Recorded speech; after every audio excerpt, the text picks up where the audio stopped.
welcome our next speaker, Thomas Helmuth, to share their screen and start when they're ready. Thomas will be talking about explaining and exploiting the advantages of downsampled Lexicase selection. Take it away. Great. Thank you very much. Hi, everyone. Today I'm going to be telling you about research that I conducted with Lee Spector on using a new variant of Lexicase selection in genetic programming. And so for those of you less familiar with genetic programming, I just want to talk about genetic programming for a second. The main idea here is that we are looking to evolve a population of computer programs to solve a particular problem. We're sort of searching through the search space of computer programs with the goal of finding a program that passes some set of specifications.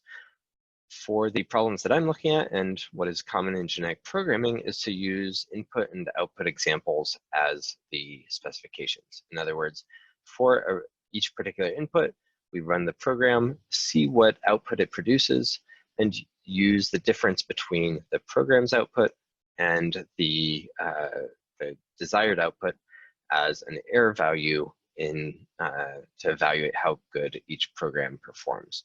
We call these things the training cases, these examples. Now, I'm particularly interested in the area of program synthesis, where we try to do the types of programming that we expect humans to do. So this means creating programs that use multiple data types, strings, integers, booleans, lists of all of the above, as well as different control flow structures, things like recursion, iteration, conditional execution. So with that in mind, one of the main steps of the genetic programming algorithm is parent selection, where we decide which individuals in the population get to be selected to be parents of children in the next generation. What typically happens in genetic programming is that we evaluate each program on each of the training cases. This produces an error value that tells us how well each program performs on each training case. And then for each individual, we aggregate these errors into a fitness value. As you could imagine, this fitness value tells approximately how good the individual performs on the set of training cases. We then use this fitness value to bias selection. In other words, we want it to be more likely to select individuals that have better fitnesses and less likely to select individuals that have worse fitnesses. Now, I'm going to contrast this with a parent selection technique from about 5 years ago called Lexicase selection. And in Lexicase selection, again, we're selecting a single parent, but we never calculate an aggregate fitness measure. We never calculate a single value representing the fitness of an individual. Instead, we compare individuals only on one training case at a time. In fact, I'm not going to go into all the details, but essentially what happens is we shuffle the training cases into a random order and then consider them one at a time, eliminating any individuals that do not perform well on the present training case. Now, this process can sometimes end before considering all of the training cases. In fact, this often happens, which really means that different individuals are seeing different training cases in different selections.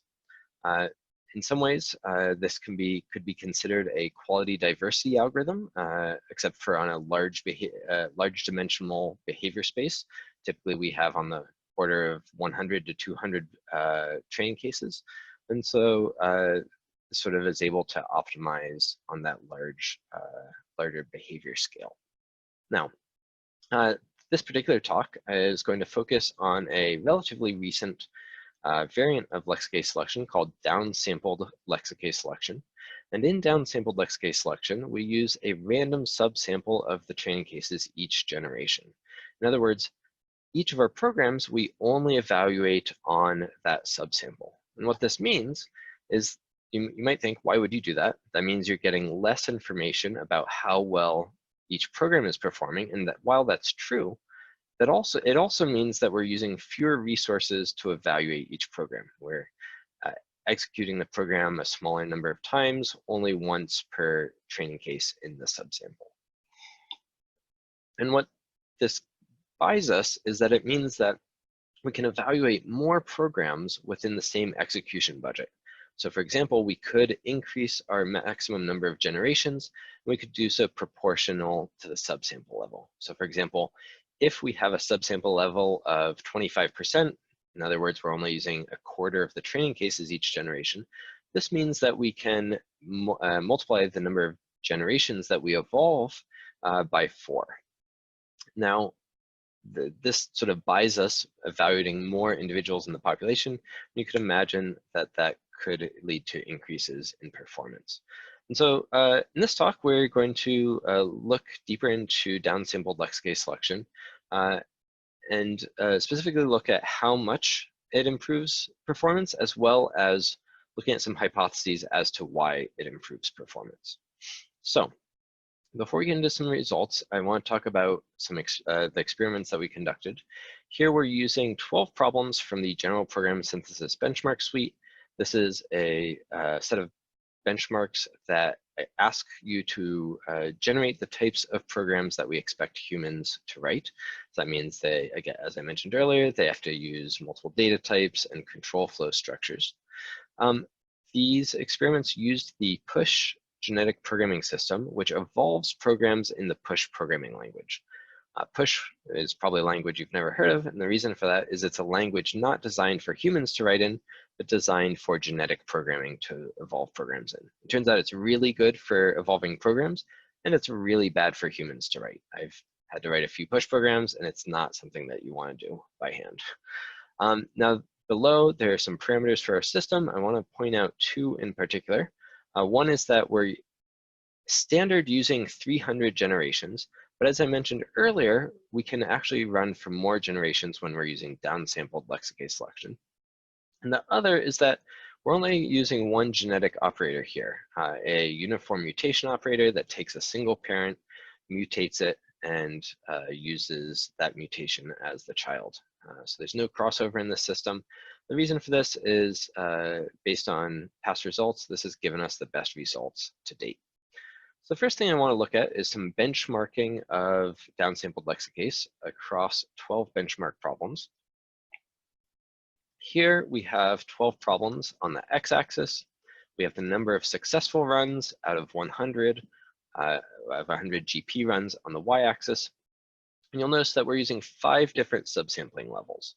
Subsampling level of 1, in black, is approximately equal to, or not approximately, it's exactly equal to standard Lexicase selection, because we're using 100% of the training cases each generation.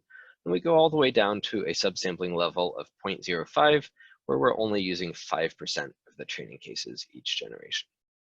Now, when we look at these results, notice higher results are better.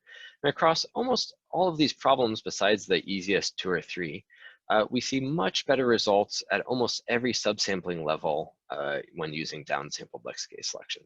For some of the problems, a really low subsampling level of 0.05 tends to be best. Other problems, it seems like around 0.25 seems to be best. But in most cases, no matter what the subsampling level is, downsampled Lexicase selection outperforms standard Lexicase selection. So this confirms earlier findings that showed that downsampled Lexicase selection was good for performance. And so that leads us to ask, why is that the case? What are some hypotheses we can think about to consider why downsampled Lexicase selection is beneficial? Now, one obvious thing that downsampled Lexicase selection does is that it increases the number of programs that we can evaluate within the same execution budget, as I mentioned earlier. Earlier work by Ferguson et al. Considered what I'd call a deeper evolutionary searches hypothesis, in that downsampled Lexicase selection, when you use more generations, sort of allows for longer evolutionary lineages and longer evolutionary time. And so they sort of hypothesized that that was an important aspect of downsampled Lexicase. I'm going to call this the generations hypothesis. And so we're going to compare that instead to a hypothesis that it's more important just that you're able to look at more programs in the search space, regardless of the number of generations that you look at. And what we can do is, instead of increasing the number of generations, we can instead proportionally increase the population size. And we're going to see if we get the same benefit in performance that we do when we increase the number of generations. I'll call this the search space hypothesis, indicating it doesn't matter whether we're increasing generations or population. All that matters is we're looking at more places in the search space. So to consider these hypotheses, we ran a set of experiments comparing increasing the number of generations in dark green and increasing the population size in light green at 3 different subsampling levels, 0.25, 0.1, and 0.05. Now, here we have 36 different sets of runs, and out of those 36 sets of runs, only 6 of them showed significant differences in performance. So 4 of those, and are the dark green ones, were better in favor of increasing generations. 2 of them were in favor of increasing population size. But the big thing here is 30 of them saw no significant differences. And so we take this as pretty strong evidence against the generations hypothesis that increasing populations is approximately as good as increasing number of generations. And in fact, both are much better than doing neither and using standard Lexicase selection. Okay, so let's look at another hypothesis. One interesting thing we can do is think about the training cases in genetic programming and specifically in Lexicase selection as the interactions that each individual has with its environment. In other words, the training cases sort of tell us how good each individual is, similar to how an environment interacts with individuals in biology. Now, previous work has shown that interesting things happen when we have changing environments in biology. So that led us to wonder, will we see any beneficial effects of downsampled Lexicase selection because of the changing environment of randomly changing which training cases we are using each generation? So to test this hypothesis, we're going to compare downsampled Lexicase selection to truncated Lexicase selection. Here, truncated means that we're going to use all of the training cases each generation. So in other words, there isn't a changing environment generation to generation, but we're going to limit each selection event to using the same number of cases as downsampled Lexicase. So this takes away the extra factor of limiting our selections to a smaller number of cases. And here we expect that if the changing environments are beneficial, we'd see that downsampled Lexicase may perform better. So what we did is we conducted a set of runs across 3 problems. On 2 of these problems, oh, by the way, we chose these problems because they're ones where downsampled Lexicase was much better than standard Lexicase, meaning it's certainly possible to be worse than downsampled Lexicase. But what we saw was truncated Lexicase was about the same on 2 of these problems, and on the 3rd problem, actually downsampled wasn't better, it was significantly worse. And so this gives us some evidence against the changing environments hypothesis. And though I do want to mention that it's certainly possible there are other sort of effects about the changing environment that aren't taken into account in this experiment. So it's possible that the sort of changing environment is an important factor, just not in this particular way. Now I'm going to speed through a 3rd hypothesis about downsampled Lexicase selection improving generalization, because that's something that other people have seen in other systems. The short answer here is that no, downsampled Lexicase did not improve generalization of our system, and so that again is not a way that it improves performance. So this sort of leaves the one hypothesis as the search space hypothesis as the one that we have not found any contradictory evidence so far. And this leads us to believe that the extra program evaluations for downsampled Lexicase selection are important whether we use those for more generations or a larger population. So to conclude, the downsampling definitely improves performance, confirming previously found as results. And it seems that evaluating more individuals is the main benefit of using downsampled Lexicase. Now, this work, as well as prior work, was all in the same problem domain of program synthesis. It would certainly be interesting to replicate these experiments in other problem domains, as well as considering other methods for increasing the number of individuals that we can consider during a genetic programming run, which could also allow us to see increased performance. I'll leave it there. Thank you very much. Thank you. Thank you for a great talk. Any questions for the audience? By the way, I should say the other lecture hall has been warned that we're running over. So you can all stay for what promises to be a great final talk of the session. There's one question in the chat. I'll read it for anyone who's not tracking the chat right now. Is it possible to parallelize Lexicase selection? So that's a great question. We have looked at methods for sort of increasing the speed of Lexicase selection or parallelizing it. We haven't found any that we know of, but it's certainly possible that there would be other methods that we haven't considered. And Charles is also asking, do you have an intuition for why truncated Lexicase did so much better on the one problem, Scrabble? Yeah, that's a great question. So when we look at truncated Lexicase selection, it is using all of the training cases each generation. And so I didn't really mention it, but that is sort of cheating because it is using more program executions than downsampled Lexicase selection.